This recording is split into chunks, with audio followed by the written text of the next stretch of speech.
Where's Sector 7? Wouldn't you like to know? 히히 오줌 발사. Bumblebee, stop lubricating the man.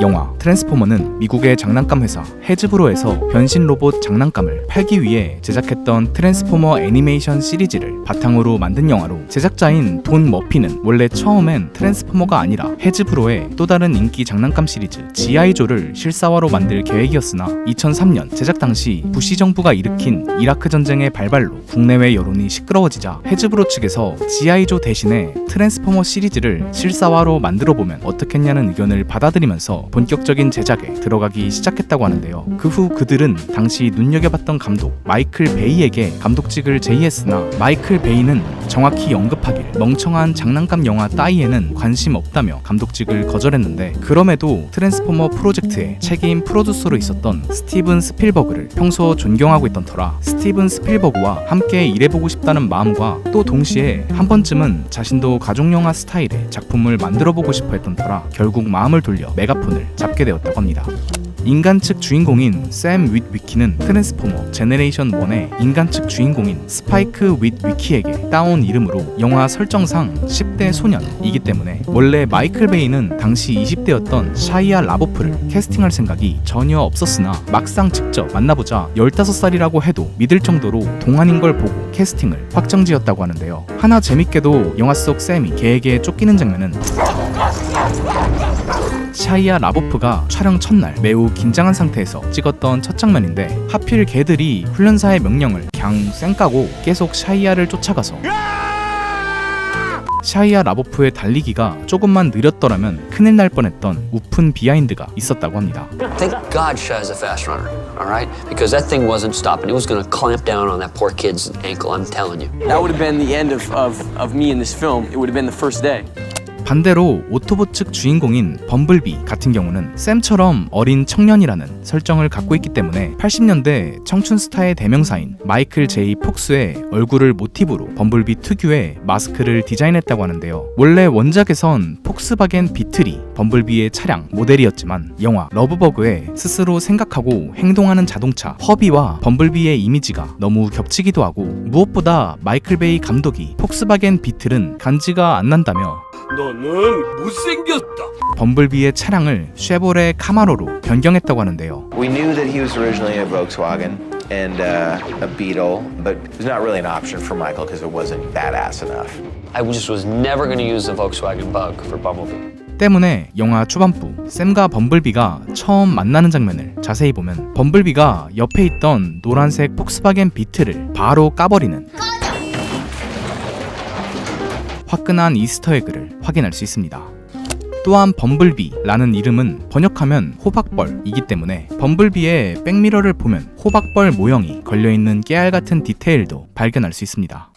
영화의 히로인인 미카엘라 역으로는 아만다 사이프리드와 엠마 스톤이 오디션을 봤었지만 메간 폭스가 당당히 역할을 차지했는데요. 재밌게도 원래 초기 각본에선 미카엘라가 늘 타고 다니던 스쿠터인 파란색 베스파가 여성 트랜스포머이자 오토바이로 변신할 수 있는 RC가 될 예정이었지만 당시 제작진들이 여성형 로봇을 어떤 식으로 묘사해야 할지 어려워하기도 했고, 무엇보다 마이클 베이가 쪼맨한 오토바이를 싫어해서 무산되었다고 합니다. 디셉티콘의 수장 메가트론은 다른 트랜스포머들과 달리 지구의 차량들이 아니라 사이버트론의 전투기로 변신하고 있는 모습을 보여주고 있는데요. 이는 영화 설정상 메가트론은 인간들로부터 위장을 하고 있을 필요성을 못 느끼고 있었기 때문이라고 합니다. 또한 동시에 원작에서의 메가트론이 사이버트론의 탱크나 전투기로 변신했던 것에 대한 보증이라고 합니다. 2편에선 몰라도 1편에서만큼은 메가트론이나 옵티머스 못지않게 간지 터졌던 스타스크림은 사실 원작에선 찌질함 그 자체로 특히 메가트론에게 맨날 까이기 일쑤였는데 You disgust me. You're an idiot, Starscream. Oh, you're stupid. I'm stupid. I'm stupid. 때문에 영화 속 메가트론의 이 대사는 You fail me yet again, Starscream. 원작 팬들을 위한 일종의 팬서비스 대사라고 합니다. 영화의 명장면을 단 하나 뽑으라고 한다면 당연히 옵티머스 프라임의 변신 장면일 텐데요. 사실 원래 원작 속 트랜스포머들의 디자인은 훨씬 더 네모난 형태로 마치 트랜스포머 리부트 시리즈의 트랜스포머들처럼 즉각적인 이미지가 좀 더 강조된 디자인이었지만 마이클 베이는 원작 로봇들의 모습은 현실성이 떨어진다 판단했고 관객들이 외계 행성에서 날라온 외계의 로봇들이 지구의 차량들로 변신한 것이라는 컨셉을 자연스럽게 받아들일 수 있게 기존의 코믹스적인 디자인을 버리고 좀 더 현실적이고 새롭게 리뉴얼했다고 하는데요. 때마침 특수효과 CG팀들도 전부 원작 트랜스포머 시리즈의 초광팬들이었기 때문에 그들은 자신들의 영혼을 갈아 넣으며 트랜스포머들의 새로운 디자인을 작업하기 시작했는데 우선 트랜스포머들의 메카닉적인 외형은 일본 갑옷들에서 영감을 받아 디자인했으며 오토봇과 디셉티콘 양 진영의 전체적인 통일성을 위해 오토봇들의 얼굴은 오토봇 로고에서 디셉티콘들의 얼굴은 디셉티콘 로고를 기반으로 설계했다고 합니다. 또한 원작에서 트랜스포머들의 눈은 눈동자가 따로 없는 비교적 심플한 디자인이었지만 영화판에선 카메라 셔터에서 영감을 받아 현실적인 눈 디자인으로 변경했는데 다만 원작 고증을 위해 오토봇들의 눈은 전부 파란색으로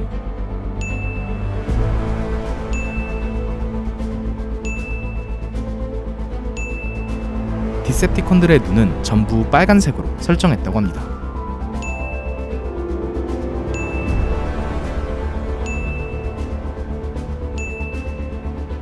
허나 사실 이런 로봇들의 외형보다 제작진들이 더 심혈을 기울인 건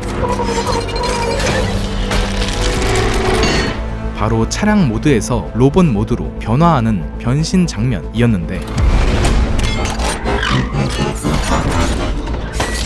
원작에서의 변신 장면은 기존 모습에서 큼지막한 부품들이 단순하게 이동했던 것과 달리 앞서 말했듯 마이클 베이는 로봇들을 디자인함에 있어 다른 무엇보다 현실성을 중시했기 때문에 로봇들이 변신할 때 기존 차량의 부품들이 변신 과정에서 세밀하게 보여지길 원했고 때문에 CG팀은 각 자동차, 헬기, 탱크, 전투기 등의 내부 설계도를 가져와 전부 분석해서 트랜스포머들의 부품들을 하나하나 만들었다고 하는데요. 그 결과 범블비는 총 7,433개의 부품들로 구성되어 있고 메가트론은 2,411개의 부품으로 그리고 대망의 옵티머스 프라임은 무려 11,108개의 부품으로 구성되어 있는데 이런 트랜스포머들의 총 부품 수는 62,217개이며 이 부품들이 이리저리 이동하며 정교하게 변신하는 모습은 루믹스 큐브의 모습에서 영감을 받아 탄생했다고 합니다. 영화 속 등장하는 차량들은 원래 제작 초기에는 포르쉐, 페라리, 람보르기니 등과 같이 좀 더 국제적이고 다양한 브랜드들로 등장시키려 했으나 제작비를 고려해서 전부 미국 자동차들로 변경되었는데요. 옵티머스 프라임은 1992년식 피터빌트 379, 제지는 폰티악, 솔스티스, 라쳇은 허머, H2 앰뷸런스, 아이언하이드는 GMC 톱킥 C4500, 바리케이트는 살린 S2812, 그리고 범블비는 초반부에는 1975년형 쉐보레 카마로였다가 미카엘라에게 디스당하고 Why, if he's supposed to be like this super advanced robot, does he transform back into this piece of crap? Come here.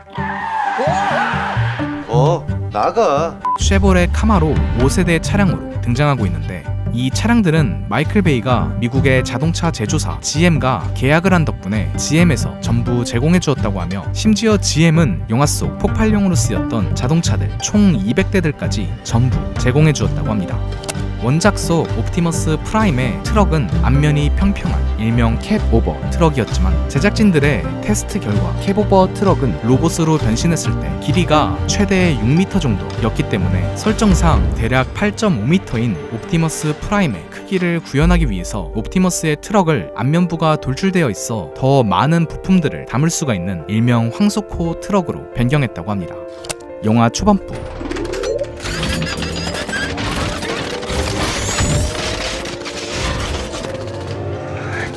디셉티콘의 블랙아웃이 카타르 미군 기지를 습격하는 장면에서 등장했던 사령관의 이름은 샤프 대령인데요.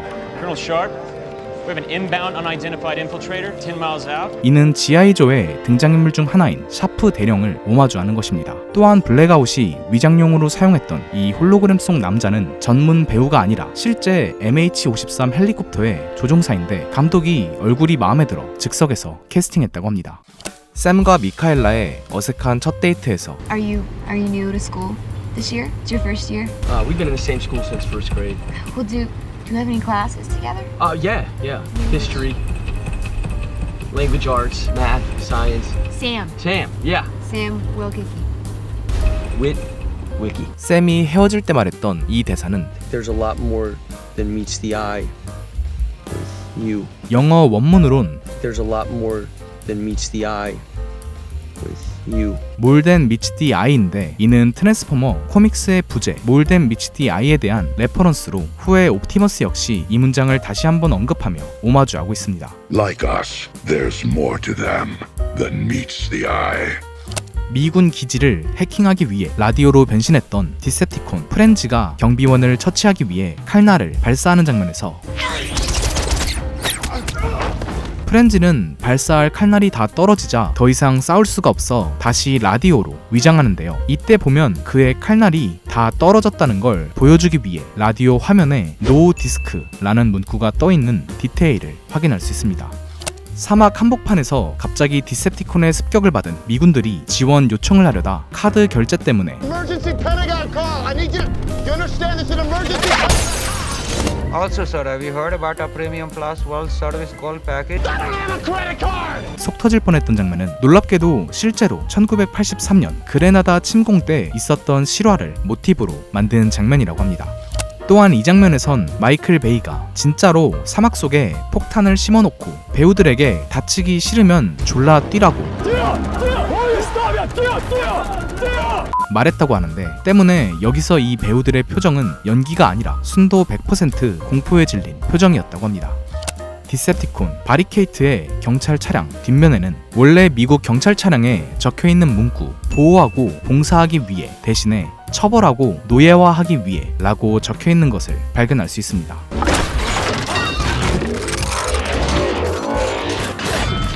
샘의 이베이 아이디 Are you username ladiesman 217? I don't know what you're talking Are about. you username ladiesman 217?